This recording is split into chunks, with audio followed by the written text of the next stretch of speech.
Hello. Now, we almost finished, okay? So, but before we do it, let's go over subject and verb agreement, okay? So, let's see some of the hints. One of the things that I do when I see one of these errors in my tutis paper, I check if the student knows what the subject or the verb is. Sometimes I ask my tutor, do you know what is the subject in the sentence? Do you know what is the verb in the sentence? And sometimes he or she doesn't have any idea. Okay, so I think it is very important to check that first, because if they don't remember that, or they don't know that, it is going to be useless to explain the agreement between subject and verb. Okay, but once we have done that, we can point out the exemptions.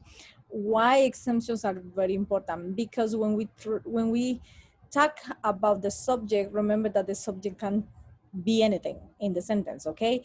But we have collecting nouns, and when we have a collecting nouns, we are going to notice that it is hard for the students because, for example, we have furniture, and furniture is made of different pieces, right?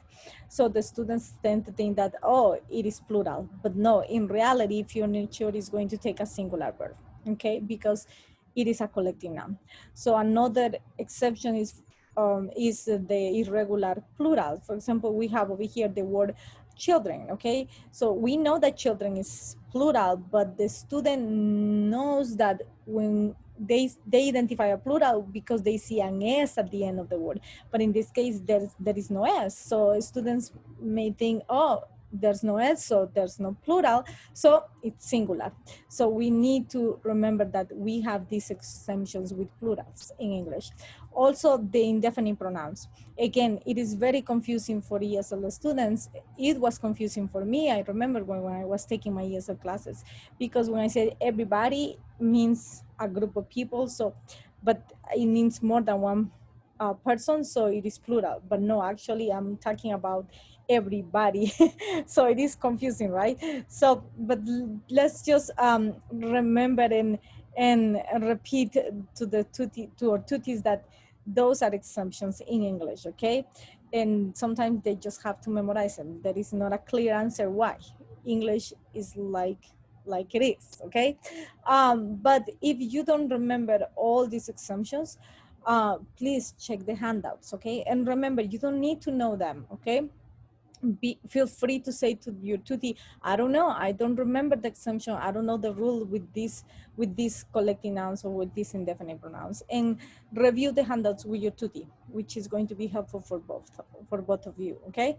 Other thing that I consider that it is very important is to give examples of the correct change of the verb in the third person singular of the present tense. I remember that I had that issue when I was taking my ESL classes. I used to say she eat, she drive, okay? But no, the correct form is she eats, she drives. So, and I remember that it was frustrating for me because I knew the rule, but I had the same error over and over in my papers. So it is just very important to reinforce that change in the third person singular with your tuti, okay? So, in something that is helpful, make your tuti to repeat the change. Um, Make the tuti to write a sentence and use the third person singular, he, she, or it, in the present, so he can play with the change of the verb, okay?